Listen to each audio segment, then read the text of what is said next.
Okay, good morning. Welcome to WorkNet DuPage's Career Conversations. My name is Jim Fergal. I'm the moderator of Career Conversations. Today, we welcome Nancy Segal. She is How to Find a Federal Job, and I'll introduce her momentarily. Oops, sorry. Okay. I am the manager of Job Seeker and Veterans Services. Jennifer Wagaman is on today as well. She's a workshop facilitator, and Javon Morris is also a workshop facilitator. We are part of the Workforce Innovation Opportunity Act, WIOA. We are a job training program. We are grant funded, ironically, federally from the Congress. So you do have to qualify for the program. We do offer from layoff to launch workshop where you may qualify for grants up to $10,000.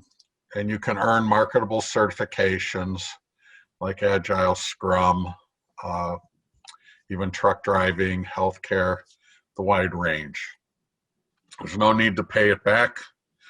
The only thing we ask is you let us know when you get a job. Please visit us at worknetdupage.org/launch. We do have this introductory workshop on Tuesdays.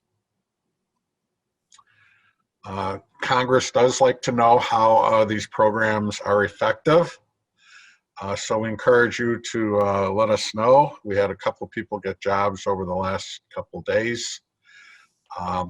And they've really enjoyed how these workshops and our job search workshops help them in the interview process.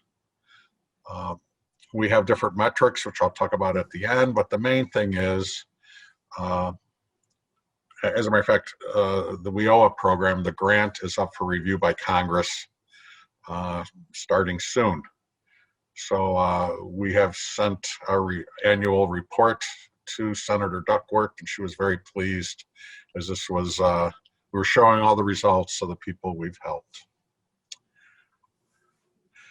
As far as Zoom, we are going to use the chat function to communicate with panelists. All questions go in chat. This is just my little thing, either write question or just have a question mark to get our attention, although Nancy is pretty aware of when a question comes up. Okay. So I actually happened to sit in a session with Nancy at it was Holy Name Cathedral's Job Club a couple months ago, and I was very impressed with the presentation. Having been in the Army as an Army officer and also a federal employee, I thought this was very excellent information of how to find a federal job. Nancy is a federal employment expert with more than 30 years as a federal human resources leader. She has a regular column in fedweek.com and has published 3 books on federal careers, created and facilitates the Certified Federal Resume Writer Program,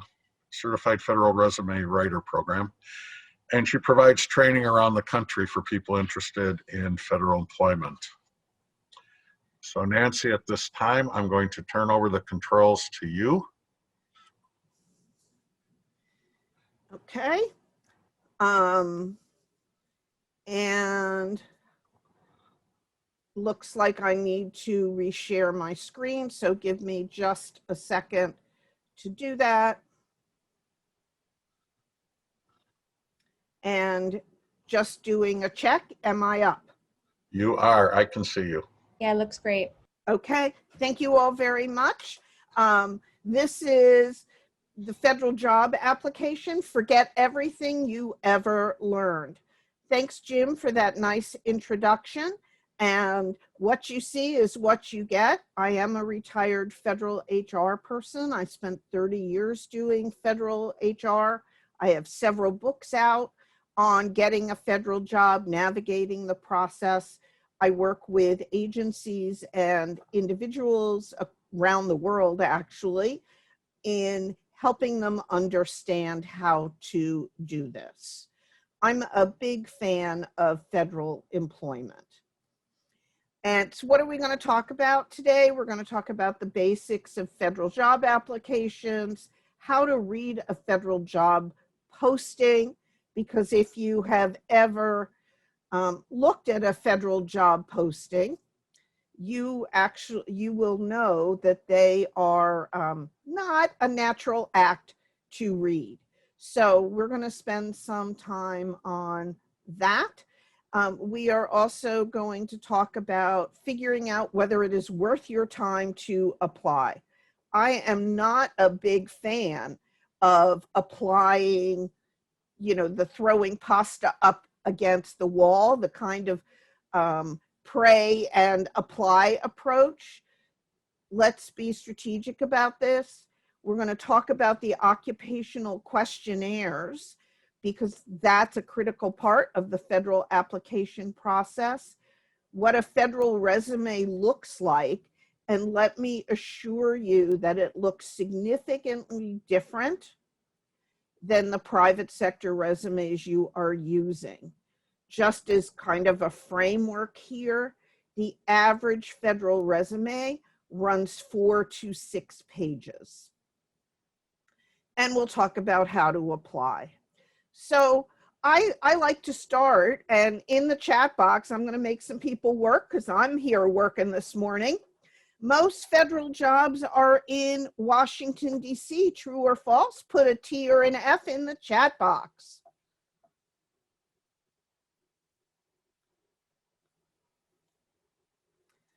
All right, we'll give it 5, 4, 3, 2, 1.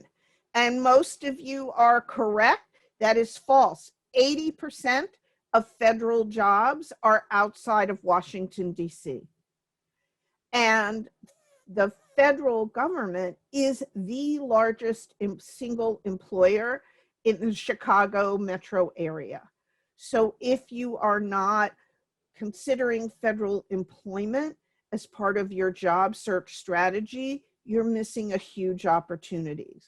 We've already covered the second one, so let's take a look at the third. And just give me a second. There are no similarities between federal and private sector resumes. True or false? In the chat box. Okay. Great. 5, 4, 3, 2, 1. There are lots of similarities between federal and private sector resumes, but there are some significant differences as well. Oops. So Usajobs is an applicant tracking software. True or false? In the chat box.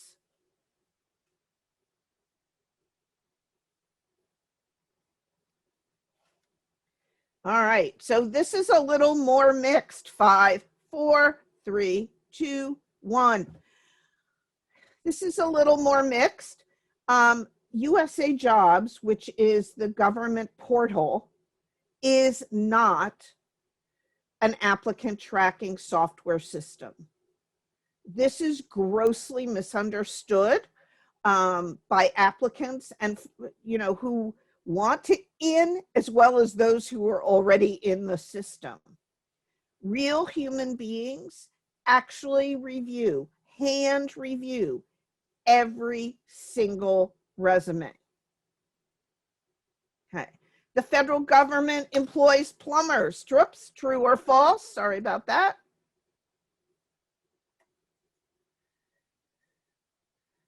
Okay.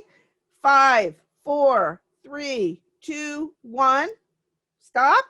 The federal government does employ plumbers, actually. The federal government employs everything. And they employ, go ahead, Lydia. I see your hand is up. Did you have a question, Lydia? Okay. The federal government employs everything, whether you're a plumber, a truck driver, a program analyst, a cybersecurity expert, a biologist, anything you can think of, the federal government does. Getting a federal government job is quick, true or false? Yeah, well, okay, we all got that one. 5, 4, 3, 2, 1. Getting a federal job is not quick. I tell most people 6 to 18 months. So it is not going to meet your immediate needs. If you are someone who needs a job by the end of this month, the federal government is not for you. What I suggest to clients all the time is that they apply for federal jobs and also apply for private sector ones. And then when and if the federal job comes through, you can make a decision about whether you still want it. So why do you want to work for the federal government? It's the largest single employer in the country. Over 2 million civilian employees. That does not count the military. As we talked about, 80% live outside of the Washington, D.C. area. 45% of federal employees are over the age of 50. It is not at all uncommon for people to enter the federal government as a second or third career. And if you look at the demographics of private sector employees and government employees generally run about 15 years older on average than private sector employees. Federal government employment has real benefits. Still, they have health insurance forever. And if you work 5 years for the federal government and retire, you can take your federal health benefits into your retirement in perpetuity. And not just for you, but for your spouse as well. And they have a retirement plan. Yes, there's a 401k that is part of it, but there's still a real annuity. And on the scale of things, the federal government is relatively stable in terms of employment. And in fact, I just put something last week on LinkedIn. The new budget, the 22 budget, calls for the hiring of 50,000 more employees. Now it looks like I've got something in the Q&A, so please use the chat. So I've got only one thing open, but to answer the question, the only place where there is an age limit is law enforcement to be gun carrying. And the exception to that is if you are transitioning right out of the military. But the age is 40 if you want to carry a gun, unless you're coming right out of the military. So where are the jobs? The vast majority of federal jobs are posted on usajobs.gov. So anyone that is seriously interested in federal employment needs to create an account at usajobs.gov. 90% go for it to peak. You raised your hand.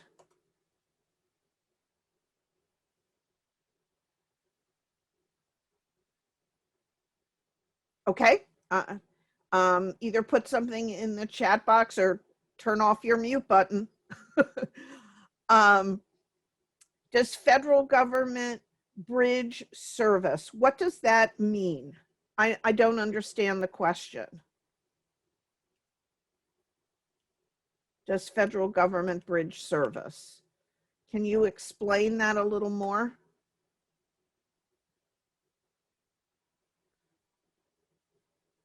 Yeah, it's if you worked in the government before, like for 8 months, 9 months, whatever, will they consider bridging that months with the job if you acquire one?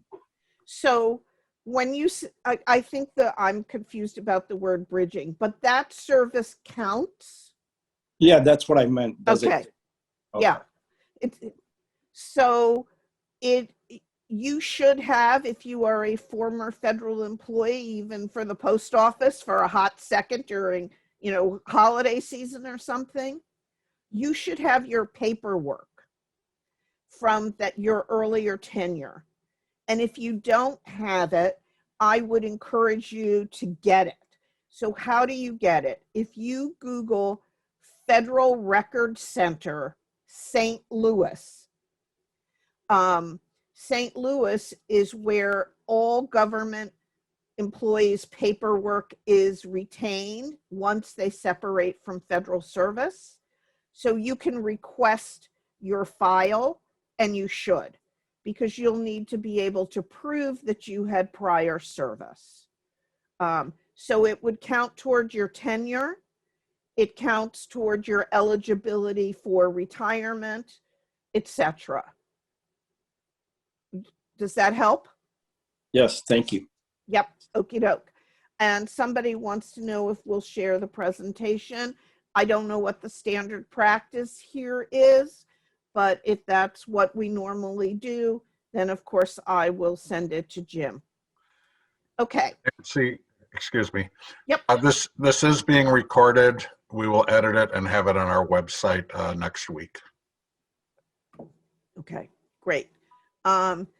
So is the job open to only US citizens? So federal jobs in what's called the competitive service, which is 90% of federal jobs, are in fact only open to US citizens and not green card holders. Now, there are some exceptions. Those exceptions are positions in what are called the accepted service. And I know this is all HR geek speak. And accepted is EX.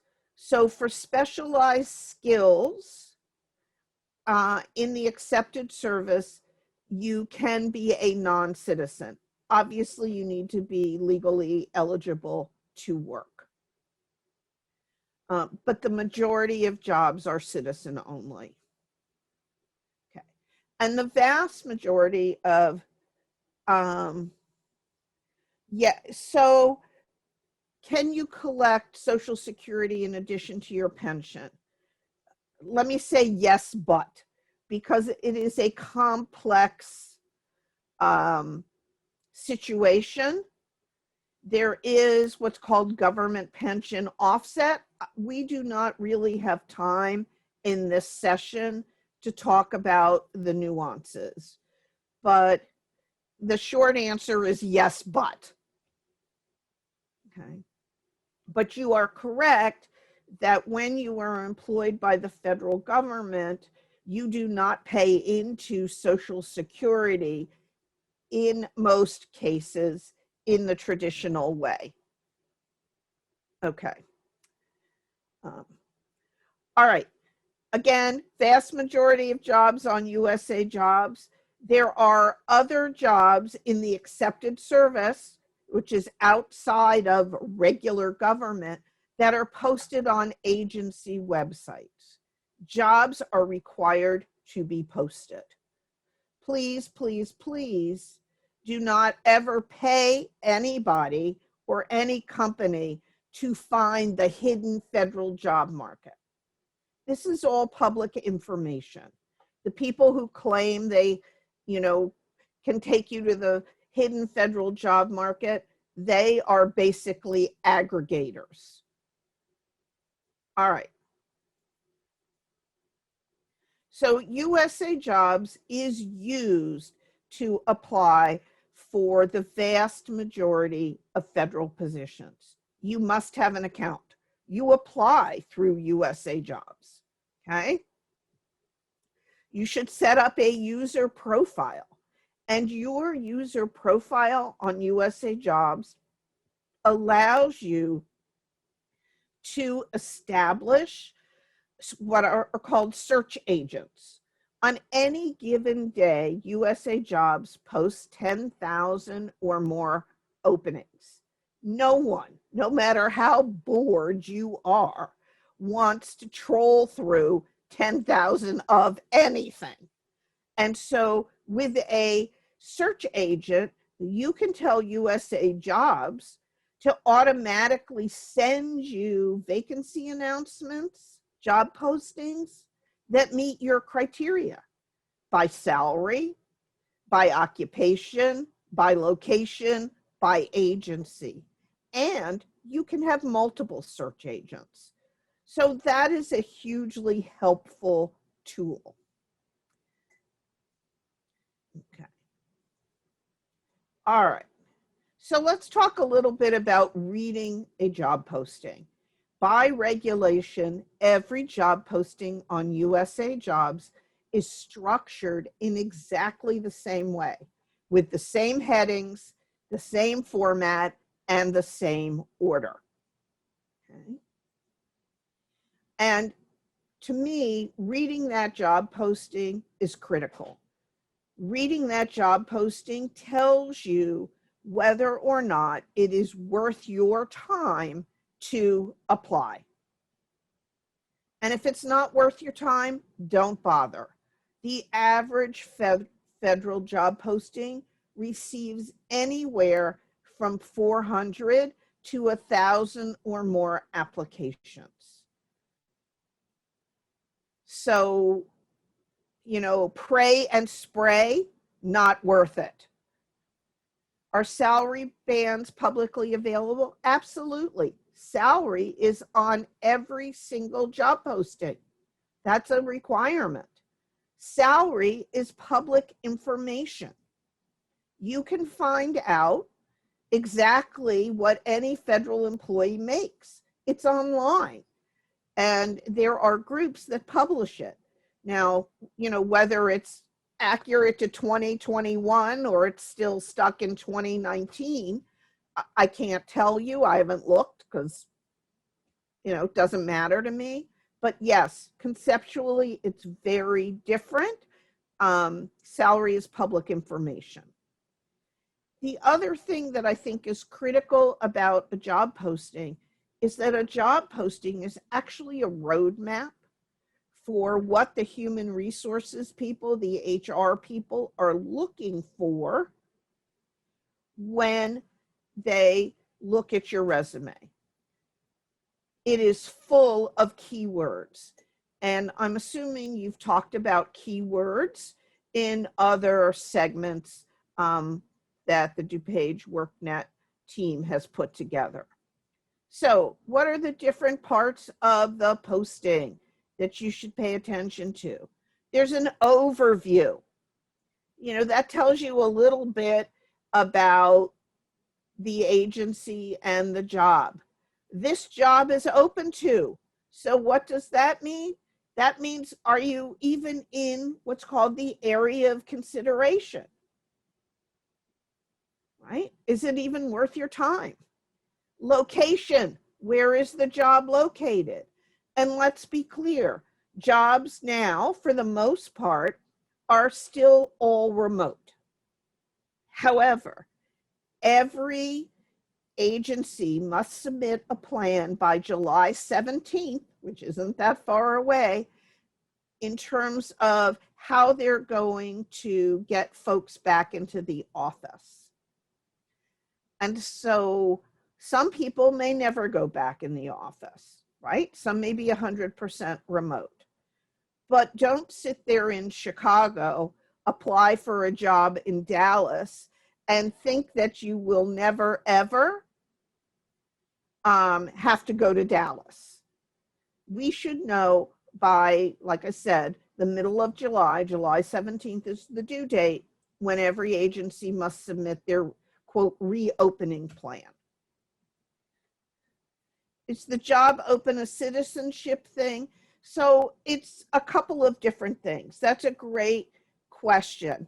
And then I'll get to the relocation question in just a second. The job will say all US citizens is one option. It might say open to all US citizens in the Chicagoland area. It might say open to people who are already in the government, open only to former military members. So it really kind of defines the box of applicants they're considering. And I would suggest to you that if you don't fit in that box, don't apply, because you are not special. Only your mom thinks that you are special. Okay. All right, in terms of relo, yes, the government does relocate people. That too will be on the announcement. It might say relocation. It might say relocation is covered. It might say no relocation available. How do you find a high income job in a specific post in a US embassy? Well, the US embassies mostly are through the State Department. Not entirely, but mostly. And if you're looking for an ambassadorship, those jobs are political, right? But most embassy jobs are through state. So you should set up your search agent for the Department of State. But if you're looking for a specific embassy and you're looking for a specific salary, you may have to be flexible. All right, so we talked about locations, duties, of course, that's pretty standard. Qualifications, I'm going to talk about more in a moment because that's fundamental. The other parts of a posting are education, what's called additional information, how you will be evaluated, also critical. The required documents, because we don't keep things simple in the government, and how to apply. And the last thing is contact information if you have questions. So we're going to talk about a couple of different parts of a job posting because these things are important, right? Now, the who can apply, we've kind of talked about. If you don't meet the criteria, let it go. Closing date. There is no dog ate your homework excuse when applying for a federal job. All jobs close at 11:59 p.m. Eastern Standard Time on the date of the closing. So if a job closes June 11th, it's 11:59 p.m. Now, because many agencies are looking to reduce the number of applicants, because remember I said they can get anywhere from 400 to 1,000 or more applicants for a given job, and nobody wants that, right? Some agencies are saying on their job postings, this posting is open for 2 weeks, or the day we get 50 applicants or 100 applicants or 200 applicants. Because there are a lot of people applying for federal jobs, that could be the first day it opens. So keep that in mind and carefully look at the closing date. Now, qualifications is critical. Again, I'm going to talk about this a little more. There's both general experience and what is called specialized experience. A lot of people want to apply based on their education. Oh, I have a master's degree, so I'm eligible for this. The government values your experience way more than they value your education.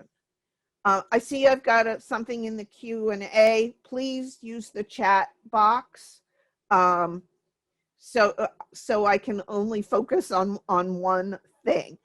Is it difficult to get a security clearance? There are very different levels of security clearances. Anywhere from what's basically called an agency check. That means they run your name through, criminal databases, and if you don't come up, life is good, to jobs which require a polygraph and extensive additional information. So getting a security clearance absolutely takes time. And of course, every agency has different criteria. Now, if there is an issue in your security clearance, you have an opportunity to ask what the issue is and provide your side of the story.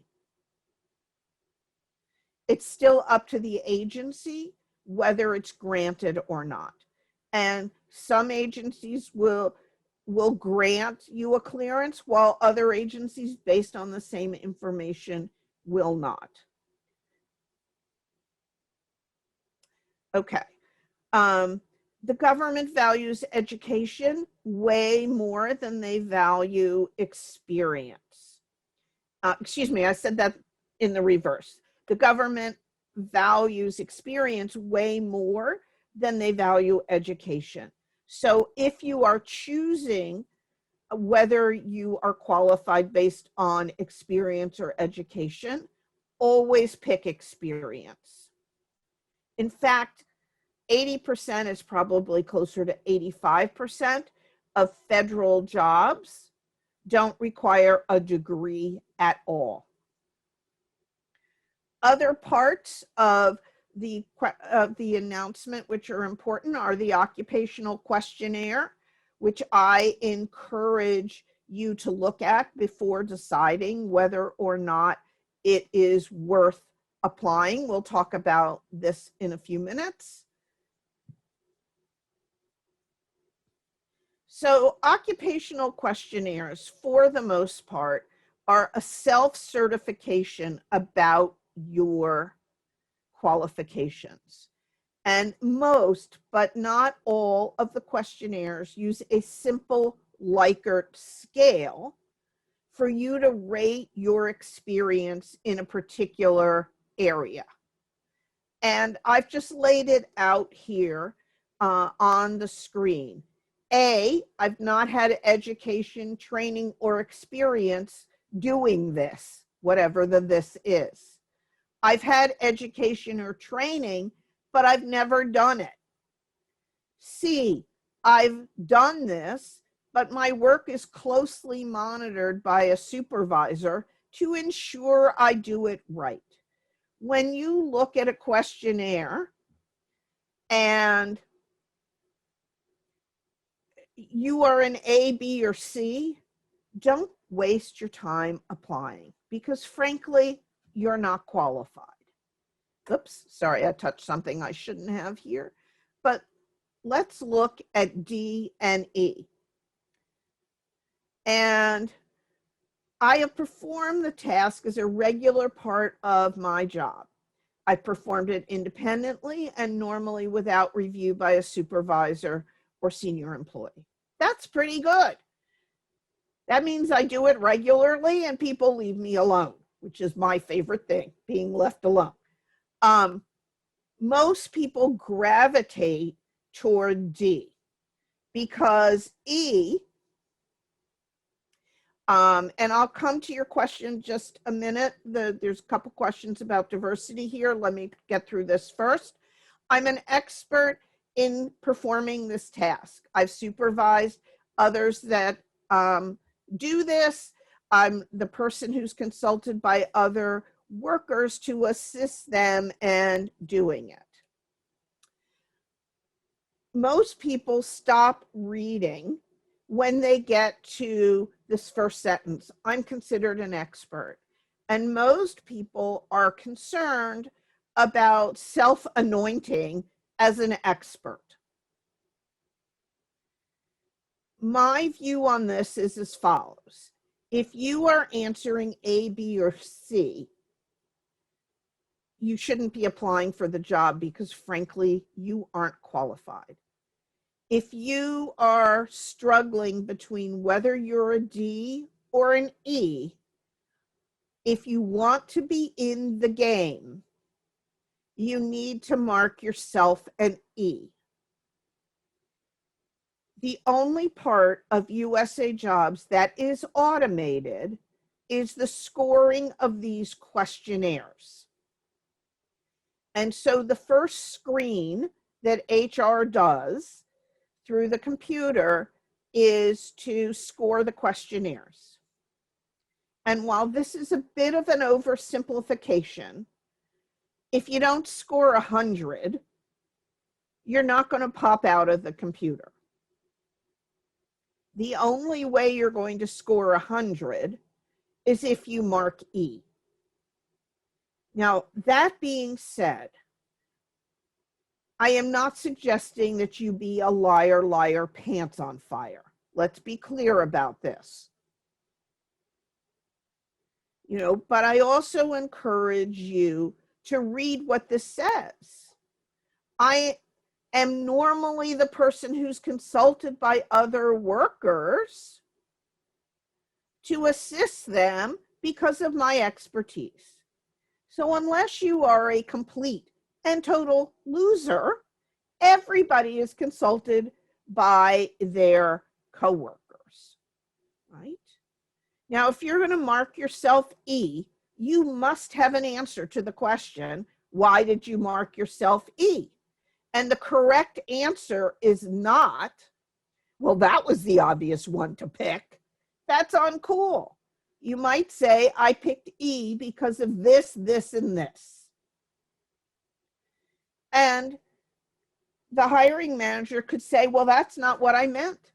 Well, that's on them because they didn't write a very good question. So if you're an A, B, or C, let that job go. Even if it is your fantasy, you're not qualified. But if you're struggling between D or E, if you want to be in the game, you need to mark an E. So let's say there's just 100 people who apply. And 40 of them, rate themselves an E in everything. Well, what do I need the other 60 for? Right? You're just qualifying yourself. So I've got a couple questions in the chat box. Give me a second. I'm going to look at those. Does the government value diversity? Yes, of course it does. I've experienced in the Latino community for more than 10 years. Does that help? Depends on the job. If the job is outreach, using Spanish language skills, etc., that's absolutely going to help. If the job is to be a budget analyst, not so much. It's about relevant qualifications. Yes, we're going to talk about the whole process here and, multiple gaps. Theoretically, in the federal government, you are either qualified or not qualified. They should not consider gaps, right? And they shouldn't consider whether the employment was long-term or not. Why? Because that's a potential for discrimination. And your resume shouldn't go back, just like in the private sector, much more than 10 years anyway. And if you are not currently working in a traditional job, you should be doing something to maintain your qualifications and your freshness. So it should not be an issue. Of course, in real life, hiring managers bring their biases to the table. But from a federal HR perspective, that should not be a concern. Okay. All right. The other thing I think is important to think about is the how you will be evaluated section. You should read this. And so this is just a random posting I copied and pasted. So this job is all about botany, compliance inspection, risk management, and speaking. You better darn well toot and have all of those keywords in your resume. And your answers to the questionnaires need to be in your resume as well. It's not enough to just go through the questionnaire and go all the way home. You have to prove E-ness in your resume, right? And you can get to the questionnaire in every single posting. And so this is the link, or this is an example of the link that you should be looking for, right? And sometimes it's not easy to find where this link is, but it is in every single job posting.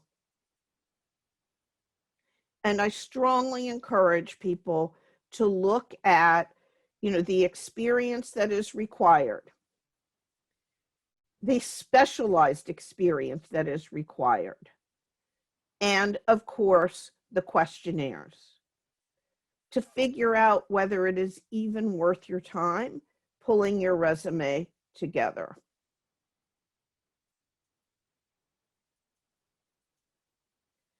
All right. So other parts of the posting that I think are important. The required documents section. If the job requires a degree, which again is not most jobs. Engineers require a degree. Contract specialists require a degree. Lawyers require a degree. If the posting requires a degree, you must include a copy of your transcript when you apply, even if your degree is from 40 years ago. If you are applying based on your experience and there's no degree requirement, pardon me, you don't need your transcript. Please don't send it. Now, what about cover letters? I know people do cover letters all the time in the private sector, and I see cover letters with applications for the federal government too. The vast majority of federal job postings do not require cover letters. What they say is cover letters are optional. If they are optional, if the cover letter is optional, I don't send it. It's just more paper. If it's an optional document, no one is required to read it, and they can't score it. So to me, it's a waste of space, right? Okay, now I have a master's degree. Do I need to include the master's and the bachelor? It depends on what job you're applying for. So let's say you're applying to be a contract specialist, which requires a degree and 24 hours in business. If your undergraduate was in business, but your master's was in sociology, your master's is a useless document to me. I would just include the relevant degree that shows the requisite credit hours. If your undergrad was in sociology and your master's was in business, I'd include only the master's. Okay, so how to apply? This tells you what you need to do. Read it. Follow instructions. My goal in life as an HR person is to winnow my pile of applications. Who wants to read 1,000 resumes? Not me. I don't want to read 500. And frankly, I don't much want to read 100. So anyone that doesn't follow the rules about how to apply, what documents to include, etc., I get to toss them. Ooh, I'm such a happy person, right? Follow the rules. Now, the last part of the job posting is the agency contact. Sometimes these job postings are confusing. They tell you to do one thing here and one thing somewhere else. Pick up the phone and call or send an email and get your questions answered, right? If you have applied and haven't heard anything in 6 weeks, pick up the phone and call. Find out what's happened. That agency contact is very useful. All right, let's talk a little bit about keywords. And again, I'm guessing that you've talked about them as part of your other training. But keywords are critical in a federal resume. From an HR standpoint, I tell you through the posting exactly what I want to see in your resume. Don't get cute with me and pull out your Roget's thesaurus and give me synonyms. Spit back what I asked you for. If I spell it as cybersecurity and it's one word, and you think it should be two or hyphenated, spell it the way I spelled it in my job posting. That's what I am looking for when I review your resume. So where can you find keywords? You can find them in the specialized experience requirements. You can find them in the questionnaires we talked about, and you can find them in the duties. Are all degrees considered equal? As long as the degree is from an accredited school, it is considered equal. Now, again, individual hiring managers have their own personal biases, let's be clear. But from a federal HR standpoint, Harvard is equal to North Dakota State, right? So I wouldn't worry about that. And again, most federal jobs do not require degrees. 90% of them don't. All right, are there government jobs for ESL tutors? So DODEA, the Department of Defense Education Agency, which runs schools for military people overseas, sure, they need people who are bilingual. The Peace Corps needs people who are bilingual. There are absolutely agencies that would find that to be useful. So keywords: specialized experience requirements, occupational questionnaires, and in the duties. Use keywords. All right, so I copy and pasted something random here from a job posting. 1 year of specialized experience equivalent to the GS-9. Now, most people see this from outside the government and they go, what does that mean? Don't worry about what it means. Let it go. Focus on the sentence that starts, specialized experience may have been demonstrated by performing duties such as reviewing policies and issues for effectiveness and efficiency of management operations, assist in developing techniques, blah, blah, blah. So that's a lot of keywords. All of those keywords here are highlighted in red. And so what does that mean to you?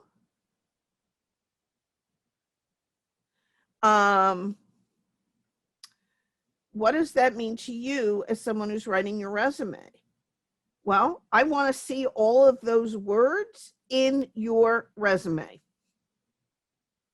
When I look at job postings, I go through and highlight keywords, literally, or I write them on a piece of paper. And I tick them off as I write a resume because those words all need to be there. Now I see I have a comment that this is too many steps for a low placement rate. So everybody's got to make their own decision about whether or not they want a federal job. And yes, there's a lot of steps, but I can guarantee you the private sector is inundated with applications as well. And many of the private sector organizations that I'm familiar with have instituted various kinds of assessments, including behavioral assessments, skills-based assessments, and all of that in deciding who to hire. So the federal government is much more overt and upfront about that kind of stuff. The private sector, in my experience, tends to hide that until you're further down the process. So you don't have to apply for a federal job. That's okay. All right. We've talked about education already. So I'm going to move on here. How to apply. Again, we've talked about that.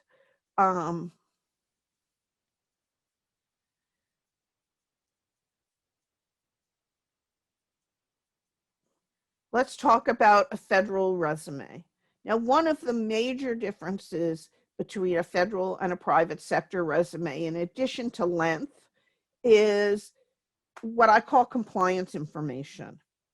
Federal resumes are required to include a street address, which is something most people wouldn't do on a private sector resume.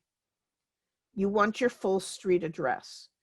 In addition, you also want to include things that you would never include on a private sector resume. The name of your supervisor, or former supervisor, the hours worked per week, right?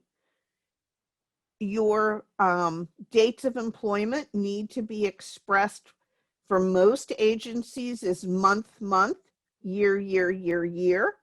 For some agencies, they want not just month and year, but also the actual days.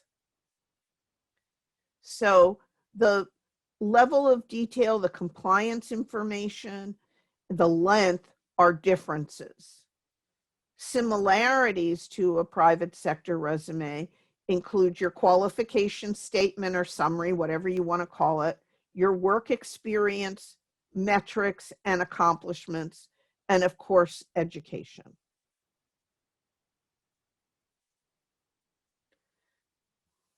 Okay. Other things that you would want to include on your federal resume would be any awards you've received, and professional development, and the level of detail that you need to include on a federal resume is totally alien if your experience is only in the private sector.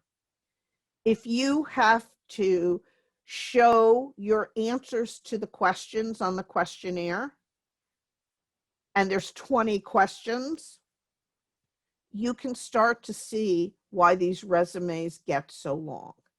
And the underlying assumption here from an HR standpoint, and this is a huge difference with a private sector resume, is that if you do not clearly articulate what you did, the HR people do not make assumptions or draw conclusions based on your job title. So people come to me all the time with these fancy titles. You know, I'm a director, I'm a this, I'm a that. And I ask very simple questions, things like, did you supervise anyone in that role? And people really take umbrage. They puff up and say stuff like, of course I did, I'm a director. Well, if from a federal standpoint, if you don't articulate that you supervise people in that role, HR is not going to give you credit for it. If you don't tell me that you managed a budget, HR is not going to give you credit for it, regardless of what your title is. So how do you figure out what GS level you are? I would look at the questionnaires. I would worry less about the grade. I'm going to make an assumption that most people on this session have quite a number of work years behind them. And I would say, if my assumption is correct, the vast majority of you on this call should be looking at GS 12s and above. Don't get hung up on the grade and trying to figure out what it means. Let HR determine whether you meet that grade or not. If you can demonstrate the specialized experience and you can provide the highest and best answers to all of the questions on the questionnaire, you're qualified. I would just pick whatever supervisor there was. And if you don't know where they are anymore, it's perfectly okay to say no contact information. Okay. All right. So when you talk about your descriptions, when you talk about your work details, in a private sector resume, you'd have one bullet that said what is on the screen. For the federal resume, it needs to be much more detailed. So as an example, IT project management, coordinate, manage, and lead large-scale IT projects for government clients, projects valued up to $900,000 and affect thousands of users. Plan IT projects with multiple stages in the system's development life cycle, process to meet mission requirements and deadlines. Oversee as many as 4 concurrent IT projects for different clients. Monitor and track projects actively. Identify and investigate large problems and issues to assess and remedy weaknesses in IT systems.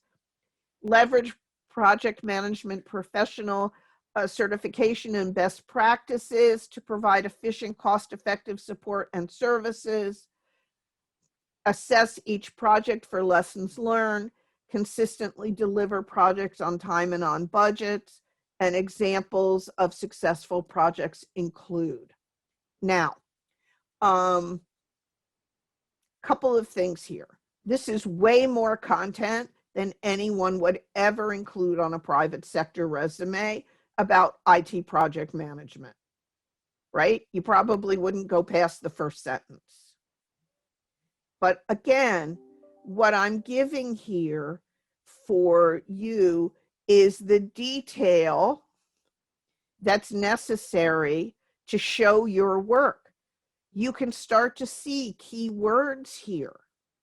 The other thing I want to point out are the capital letters. IT project management. When HR reviews your resume, they have a score sheet. And if IT project management was one of the things they were looking for, on their score sheet is IT project management. And what those capital letters do is allow the HR people to easily see that you meet that criteria. As they're scanning your resume, they can see IT project management, check. If they want details, you've got them. But if they're just skimming to make sure you've covered everything, they can easily find what you're looking for. Please don't use pages. The federal government is PC based. You can submit your resume in Word. It automatically converts to a PDF when you submit it, so you don't have to take that extra step. Okay, accomplishments, of course, are critical. Again, this is something you've already talked about, presumably in your other sessions. Context, challenge, action, result is the way I like to do accomplishments. And so what does that look like? Following a negative audit report, developed and implemented successful region-wide media campaign to raise awareness of housing discrimination. There's your actions. Customer surveys identified or demonstrated a 35% increase in awareness of procedures to address housing discrimination. There's your result. Here's another CCAR accomplishment. Selected from more than 50 potential candidates. There's the challenge to participate in multiple high visibility initiatives, including a 45-minute presentation at a national conference on government acquisitions. There's my action. Participant ratings were 4.5 on a 5-point scale. There's the result. All right, applying for positions. How do you apply? You can either upload your resume or use the Usajobs resume builder. Most, but not all agencies allow you to upload a resume. There are some agencies that only accept applications that use the Usajobs resume builder. Okay. The ones that come to mind off the top of my head, and this is not a complete list, are TSA and the National Nuclear Security Administration. They require that you use the Usajobs resume builder. So read the announcement carefully and follow the rules. I'll come back to the question I see in the chat box in just a moment. So how do you apply? The first thing you do is go to the announcement on Usajobs and click Apply Now. So you actually apply through Usajobs and the specific posting. Usajobs allows you to have as many as 5 different resumes in their system. So you have to pick the resume that you want to use. Then once you've uploaded your resume, you will have to answer the questions from the questionnaire. Finally, you'll upload any required documents that are listed on the posting and then click Finish. I encourage everybody to give themselves an hour to apply. Do you need an hour? Probably not. But the first time you sit down to do it, you probably will. And don't wait till the last minute to set up your Usajobs profile, because your Usajobs profile and account uses two-factor identification to sign in. And so have all that stuff done before you start to apply. You can absolutely peruse Usajobs without an account, right? No problem. But if you want to start using features, if you want to start applying, you need an account. Now, the question was, should we include references? No. You shouldn't be including references on a private sector resume either. That's totally old-fashioned.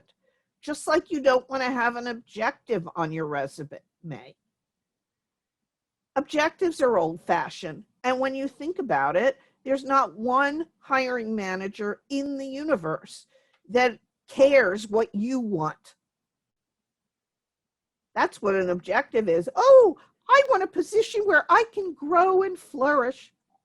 Gag me with a spoon. Nobody cares. Who are you and what are you bringing to the table? Your resume should have a qualification statement or summary or profile or whatever words you want to use. But it absolutely should not have an objective, and it shouldn't have references either. Every employer knows that you will give references if asked. The modern thing to do is to have a separate reference page. And once somebody asks for references, you give them the reference page. Now, there are a very few, but there are a few agencies that require references on your resume. Of course, it goes along with following the rules, right? But for the vast majority, no references. And yes, you did hear me correctly that you are required to use, to put on your resume your most recent supervisors, the supervisor for every job, and whether or not they can be contacted. Okay, so you need to be thinking about that. It's okay if they can't be contacted. The polite way to say no contact is please contact me first. So yes, not every federal HR person, not every federal HR person will blow you off if you don't have your supervisor on there, but they're allowed to. And to get to Wanda's question, absolutely, I would take them off. The Usajobs template does not have references asterisk. When you set up your profile and when you go through the Usajobs resume builder, only the things that are required should be filled in.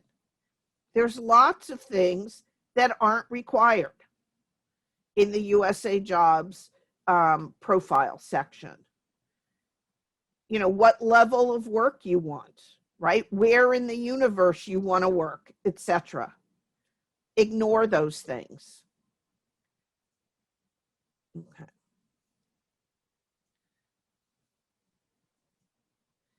All right. If you decide that you want to use the Usajobs resume builder, every single agency accepts the builder. And the one sort of good thing about the builder is that it forces you to include all of the required information, right? It won't let you tab to the next space unless you include all of the required information. if you are going to use your own format, please take a look at the builder so you know what is required, right? And yes, you can build up to 5 different resumes. That is correct. A builder also allows you to edit in the system, but pay attention to the character counts. And different sections of the resume builder. Please, if you're going to use the builder, don't tell me that you speak English. That is assumed. Okay. I'm not sure I understand Alicia's question. But let me say one thing about the builder. There is a section in the builder called additional information. This is 20,000 characters of free space. You don't need to fill up all 20,000 characters, and please do not fill up 20,000 extra characters. But this is the space where you can add all the extra things that there isn't a placeholder for in the builder. Okay. If you're a former military member, please, please, please upload your DD-214 and SF-15. For those of you who might have gotten their degrees at an institution outside of the US, you need to have that translated and approved by one of those organizations that does that kind of thing for that experience to count. Right. All right. And look at that. I have 3 minutes to spare. So Alicia, is healthcare considered an agency? I don't really, healthcare is a career field, but it's not an agency. So hopefully that answers the questions. Any other question? So I've applied and been referred many times to contract specialists, but I haven't been hired. Any ideas? So you're obviously qualified.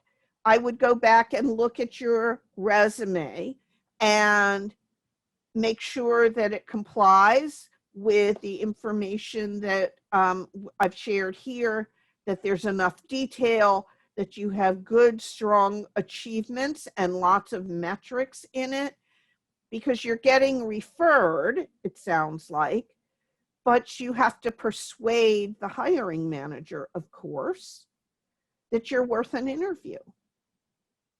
So in many ways, this is a game of numbers. The more times you apply, the more likely you are to get referred to the hiring manager, and the better your chances. Any other questions? All right, I will turn this back over to Jim, and thank you all very much. I'm going to hang around, and my contact information is on this slide.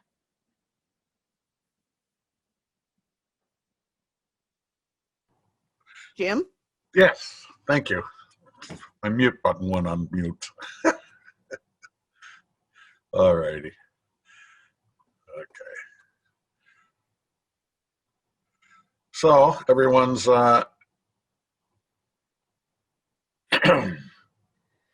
here's this is the code that you send to your counselors.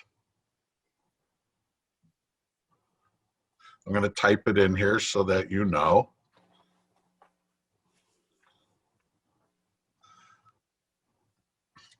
It's Fed 6/11/21, today's date.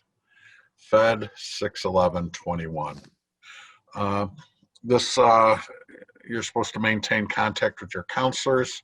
All you have to do is email this and you fulfill that requirement. June 25th, which is the next Career Conversations. I will be presenting Be the Key to the Solution, Selling Your Value, which is exactly what Nancy was talking about, is you got to spell it out for people. Tell them how you connect.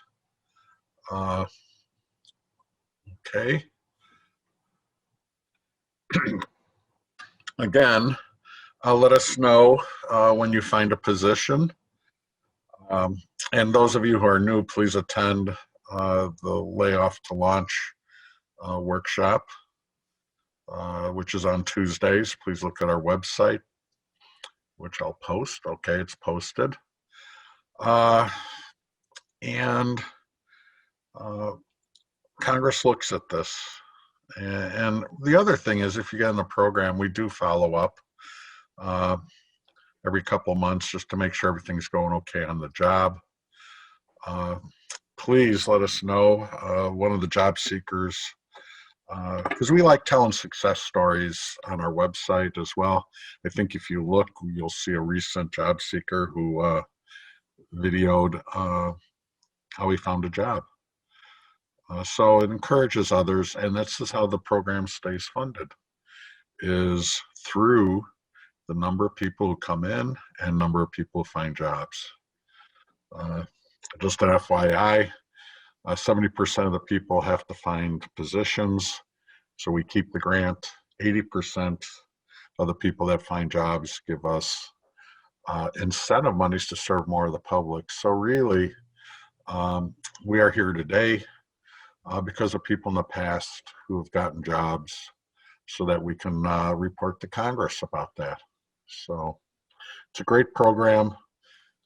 Ironically, as I've been here 26 years, I went through this program during my multiple job searches a few years ago, to say the least. And I've recommended it to my family as well as others to go and participate in these programs.